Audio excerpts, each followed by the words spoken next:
ছিলেন টিভি উপস্থাপিকা এবং হেভি মেটাল ব্যান্ডের ড্রামার। সময়ের পরিক্রমায় রাজনীতিতে পথ চলা। ১৯৬১ সালে জাপানের ইতিহাস ও সংস্কৃতি সমৃদ্ধ নারা অঞ্চলে জন্ম নেওয়া তাকাইচির বেড়ে ওঠা রাজনৈতিক জগতের বাইরে। ব্যবসায় প্রশাসনে স্নাতক করেছেন কোবে বিশ্ববিদ্যালয় থেকে। বাবা ছিলেন চাকরিজীবী, মা পুলিশ কর্মকর্তা। মাত্র ২৩ বছর বয়সে ক্ষমতাসীন লিবারেল ডেমোক্রেটিক পার্টির সদস্য হিসেবে জাপানের রাজনীতিতে প্রবেশ করেন সানায়ে তাকাইচি। ১৯৯২ সালে প্রথম সংসদীয় নির্বাচনে স্বতন্ত্র প্রার্থী হিসেবে প্রতিদ্বন্দ্বিতা করে হেরে যান। তবে লক্ষ্যে অটল থাকেন তিনি। এরপর থেকে ১০ বার এমপি নির্বাচিত হয়েছেন, হেরেছেন মাত্র একবার।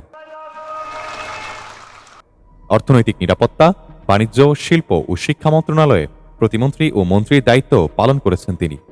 গত ১০ বছর শিজেরু ইশিবার পদত্যাগের পর দেশটির ইতিহাসে প্রথম নারী প্রধানমন্ত্রী হওয়ার দৌড়েও ছিলেন আলোচনায়। প্রয়াত সাবেক প্রধানমন্ত্রী শিনজো আবের শিষ্য হিসেবেই বেশি পরিচিত তিনি। মূলত উচ্চ ব্যয় ও ঋণ নিয়ে শিনজো আবের অর্থনৈতিক নীতি পুনরুজ্জীবিত করার প্রতিশ্রুতি দেন তিনি। রক্ষণশীল মনোভাবের জন্য তাকাইচিকে বলা হয় জাপানের আয়রন লেডি। তিনি প্রয়াত ব্রিটিশ প্রধানমন্ত্রী মার্গারেট থ্যাচারের একনিষ্ঠ ভক্ত। সমকামী বিবাহের বিরুদ্ধে সোচ্চার এবং অভিবাসন নীতিতে বেশ কঠোর। নারীর ক্ষমতায়নে তার লড়াই দীর্ঘদিনের।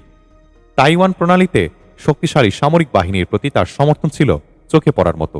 এলডিপির সদস্য হিসেবে বেশ কয়েকবার তাইওয়ান সফরও করেছেন তিনি, যা চীনের জন্য ছিল উদ্বেগের। এ কারণে জাপানে তাকে দেওয়া হয় চীনা বাজপাখি উপাধি। বিশ্লেষকদের মতে তাকাইচির জয়ে দক্ষিণপন্থীর পরিবর্তে রক্ষণশীল শাসন ব্যবস্থার দিকে এগিয়ে যাবে জাপান। তবে বেশ কিছু চ্যালেঞ্জ মোকাবিলা করেই তাকে এগিয়ে যেতে হবে। জীবনযাত্রার ব্যয় কমানোর পাশাপাশি যুক্তরাষ্ট্রের সঙ্গে বাণিজ্যর যুদ্ধের প্রভাব এবং চীন ও উত্তর কোরিয়ার সঙ্গে কূটনৈতিক সম্পর্ক জোরদার করাটাও বড় চ্যালেঞ্জ হবে বলে মনে করছেন অনেকেই।